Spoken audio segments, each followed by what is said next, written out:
everyone,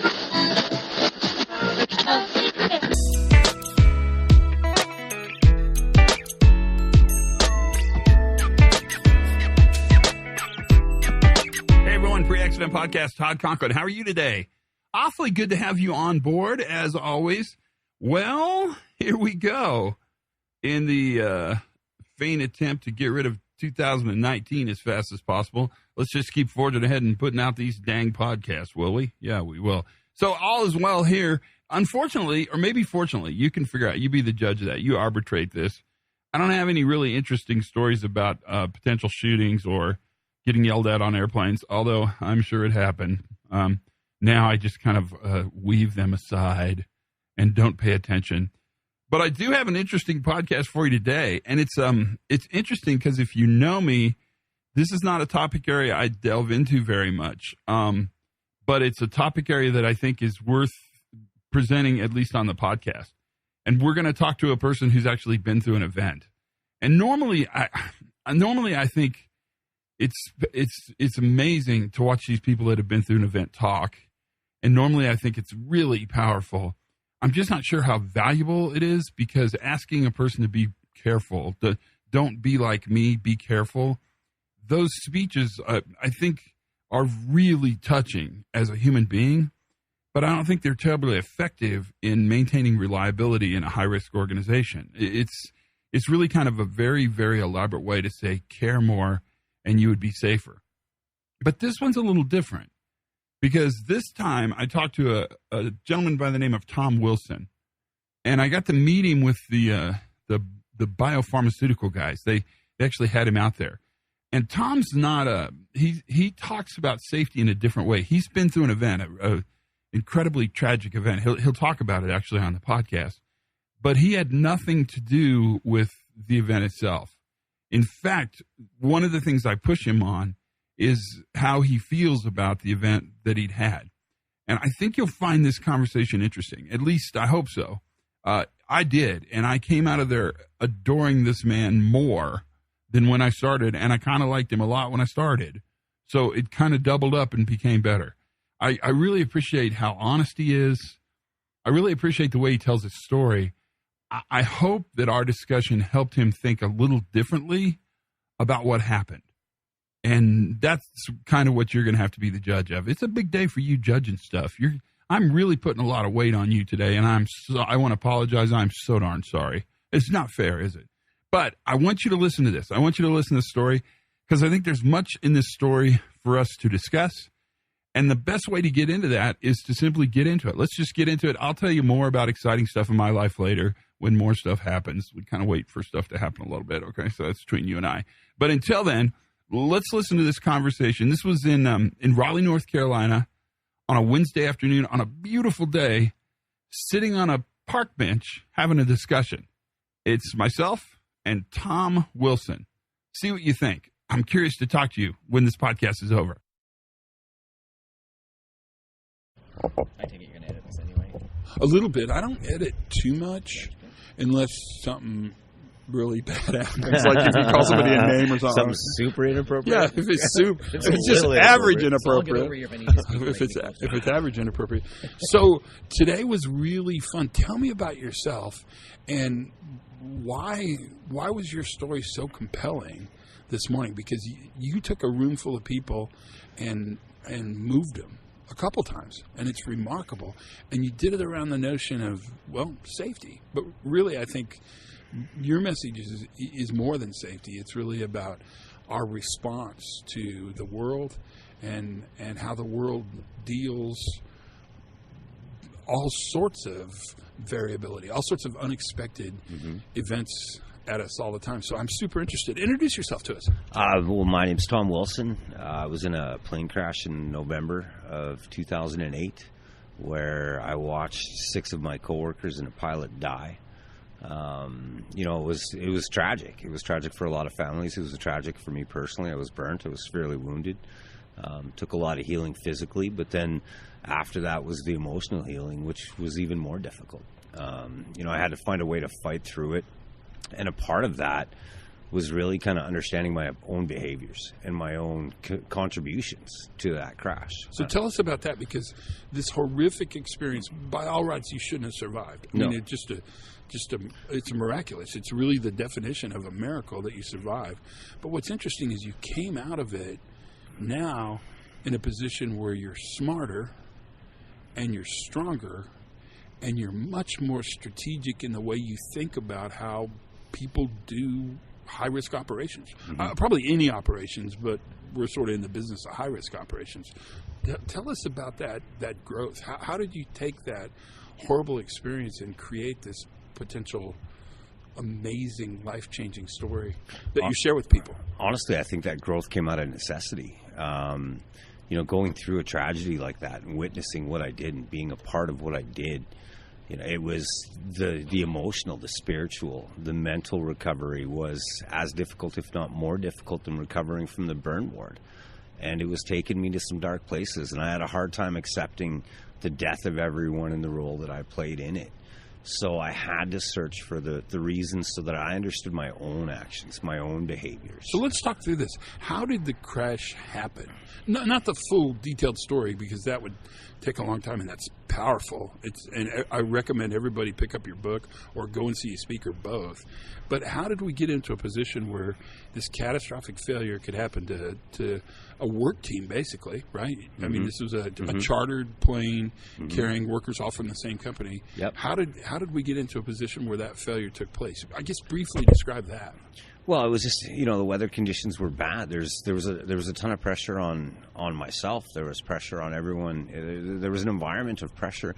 No one felt safe, but no one was willing to show courage. No one spoke up to prevent us from taking off. We all accepted the risk, and 22 minutes later, everyone except myself was dead. Would a commercial plane, a non-charter plane, a commercial like an Air Canada plane or a United plane, would it have taken off that day? No, they physically don't have the ability to, because of the legislation that controls it. Because our flight was private, it pushed the decision-making process onto the pilot. And it took it away from tower control. So now the decision was made by the pilot, but he also pushed that decision onto us. Which I think is super interesting. At one point, if I remember this correctly, well, tell the story. I mean, yeah, no, I don't know why I'm going to tell your story. I'll make it interesting, and I'll make up stuff if you want me to tell it. No, I'm good. I think it's interesting enough. We were on the plane, and I was on the plane, and we were looking out the window, and I didn't understand how we could fly. Every other flight that day was canceled. So the boards were lit up in red with cancellations. And we were on our airplane. The pilot boarded. He started the engines, and then he looked back and he said to us, "Look, guys, we're going to have to do some low-level flying because of the weather conditions. If anyone has a problem with that, let me know now, and I'll let you off." What do you think when he said that? Because he's now, in retrospect, with the benefit of sitting across from you and the benefit of understanding your event, he really sort of pushed the operational decision, the go, no-go, to the passengers. 100% he did. 100% he did. But we were scared. I was scared. Sure. And I know that my friends and my coworkers that are no longer with us, they were scared. Right? When he asked that question, the cabin was filled with silence. Right? It was just the silence echoed through it. And we all looked at each other. We were all nervous, waiting for someone else to speak up, and no one did. Right? And in the next breath, the pilot said, so it was, just a split second. The next breath, he's like, "Look, it's my job to make sure it doesn't get exciting. If it does, we'll come back and have coffee." So he almost minimized, right? I would say he did minimize it. Or justified in his mind the reward was worth more than the risk, which you guys talk about in your discussion around sort of the risk factors that are an important part of that.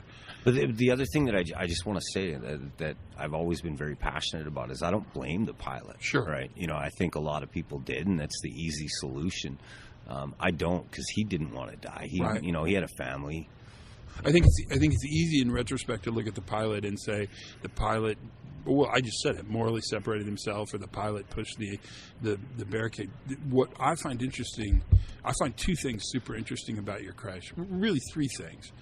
One is the fact that you survived is just a compelling story. It's worth reading the book. It's worth following you around.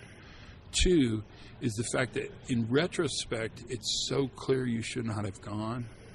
But the ambiguity before the flight really was a part of peer pressure and time pressure and summit fever, the end of the hitch, all you want to do is get home. I mean, all those things are enormously powerful forces. I mean, they're more powerful in many ways than money. Mm-hmm. I mean, the one thing you can't buy when you're on a hitch in northern Alberta is time. You can buy everything else because they pay a ton of money to work there. Time with your family. But time with your family. I mean, and you see it in Alberta when you see the millions of Winnebagos and boats and stuff where people really put that investment in time. And then the third thing is the feeling you have that somehow you were complicit in that failure is really, really interesting to me. And I understand it and I honor where you're coming from. Your story is amazing. But I would wonder if the outcome of that event could have been different if we would have looked at a system that allowed the plane to fly. We talked about this, so it's an important part of it. Mm-hmm. Those three things are enormously significant. Did we learn the right lessons from your horrible, horrible accident? As an industry, I'm not sure. Yeah, as an industry, not you personally. I think the lessons you learned are perfect. As an industry, I'm not sure that much changed. The thing that's even more disheartening for me personally is as an airline, I don't think anything changed. Right? I talk about how they killed 5 people 3 months before doing the same thing, and nothing changed. Right? So the answer is no. I do think it's a failure, but the only thing I can do is kind of highlight the role that I did play in it and learn from what I can. And share it. I mean, I think one of the most powerful things you're doing, and it's got to be hard to relive this over and over again, but it's to talk about that story and to talk about really how it impacted not just you.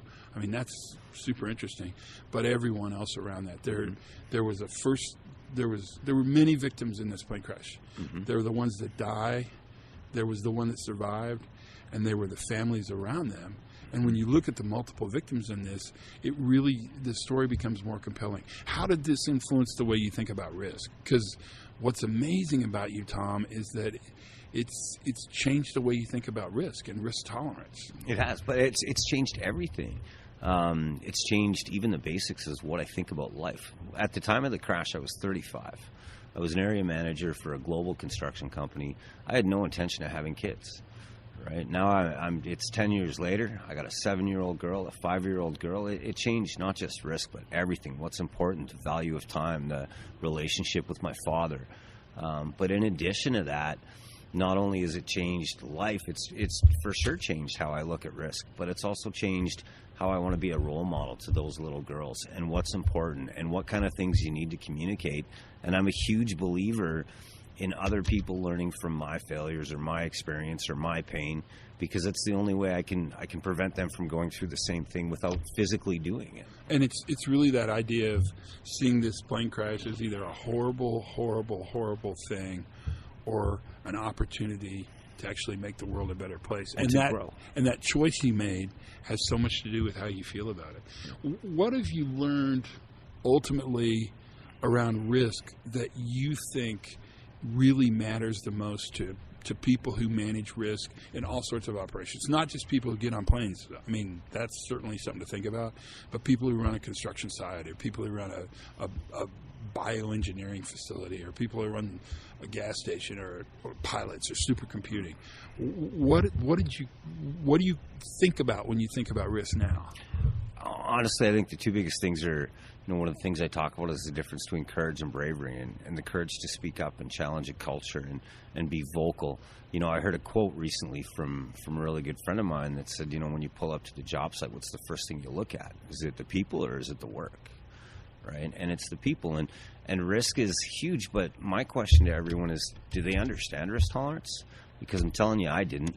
Right? I was an area manager in a construction company, and I still didn't understand risk tolerance or any of the things I talk about with the intimacy that I have now that I've gone through this. Right, and that consequence, I think, changed. It didn't probably, and correct me, jump in anytime. Yeah. I'm always open to be corrected. I'm wrong a lot. But I don't think it changed really your understanding of risk tolerance. It changed really the way you think about how people manage risk tolerance. Mm-hmm. So I would actually suggest that what changed is really the probability side of the equation. Yeah. That you went from this will never happen to me, or this will never happen to my job site. Let's extract it out to a construction site, right? To now thinking, when this happens, are we in a position where we're recoverable, where we have the right defenses in place, where we're thinking the right way? And that shift in probability, if you look at risk as, probability times consequence, I mean, that's a big part of it. But probability is the part that I think it really you sing to. That's the part that you guys are so brilliant at. And what you're really changing is the way people think about the it can't happen to me part of it. Yeah. Yeah, no, I agree with that. But, it can happen to you. But there's, you look at the pilot, you look at different people, there's different factors, and that really does contribute. One of the things we talked about is risk tolerance factor number 9, I think it is, potential profit or gain. Profit doesn't have to be money, right? The biggest part of the gain that drove us to make that decision that day was for people to go home and see their family, for all the pressure that's on us. Right, the more competent and experienced I am, no matter what that is, the higher tolerance for my risk. So there's definitely a more intimate understanding now as to, what decisions are made. I still have to take risks. I have to get on an airplane to go home tomorrow, but I'm going to manage those risks intellectually now and make sure that I don't take stupid risks, because the risk that we took that day, looking back at it, that was just stupid. Yeah, and that retrospective understanding of the accident after it happens, it's powerful. What I'm interested in, how has that influenced really the industry now before the event happens? So how has that changed the dynamic context of small charter planes flying in northern Canada or northern Idaho or northern Mexico, anywhere? Yeah. Are we in a position where we're thinking, not if this happens, but when this happens? And are we ready operationally as companies to say, when a guy says, I'm not coming home, I'll pay him an extra day, or I'll make that difference. I'll fix the system so the system supports really the right kind of risk decision making. Or it removes the pressure, right? I'll give him a day. I'll give him a day on the other side of the turnaround. In fact, Tom, what you just said is probably way better than what I said.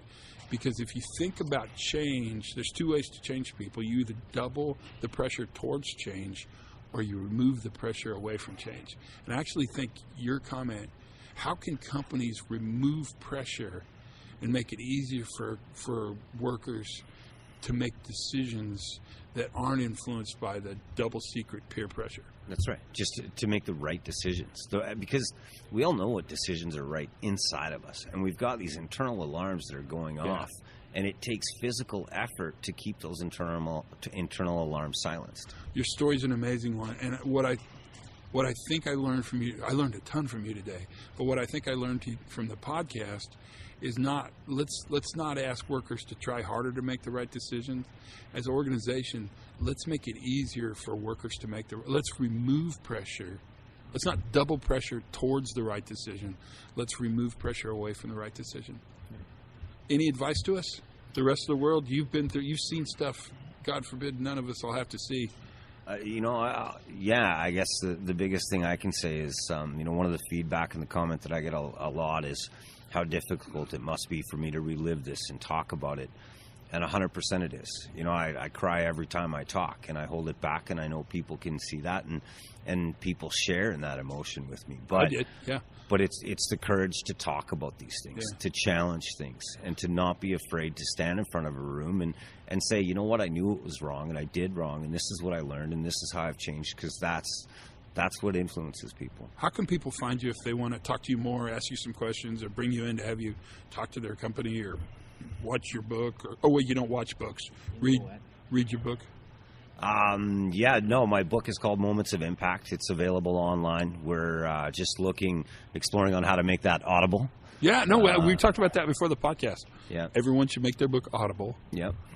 My email's info@international safety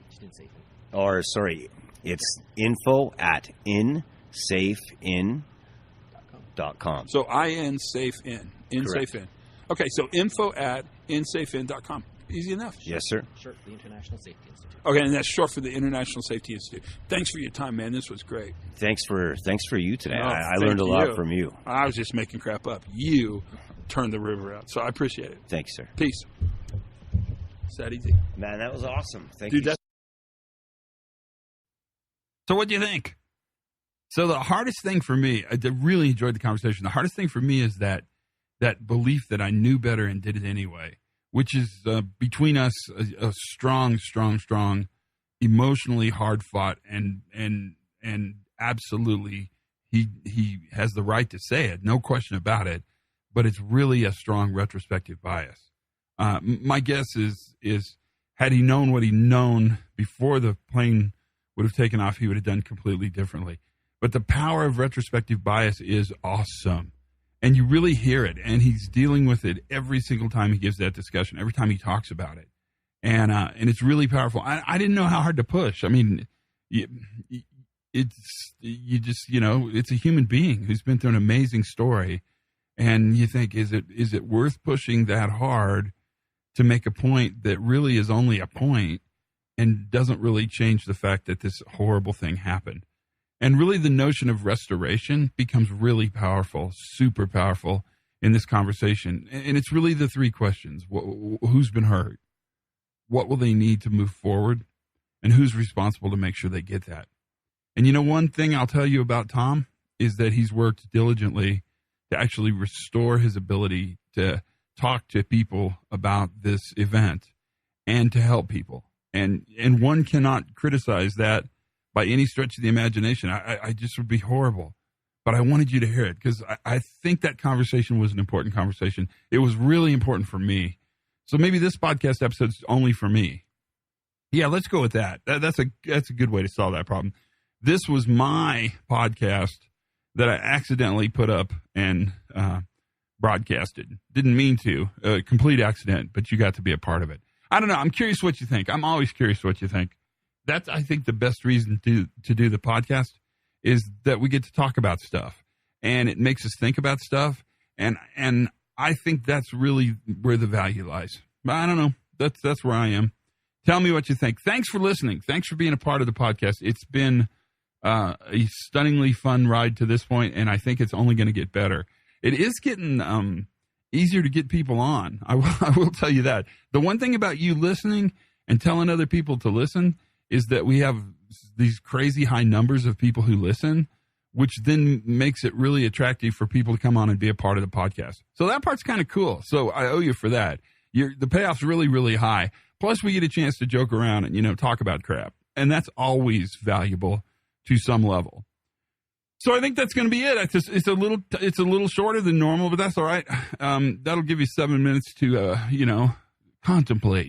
contemplate life as you know it and moving forward. Until then, my friends, learn something new every single day. Have as much fun as you possibly can squeeze into a number 10 can. And for goodness sakes, be safe. Thanks, you guys.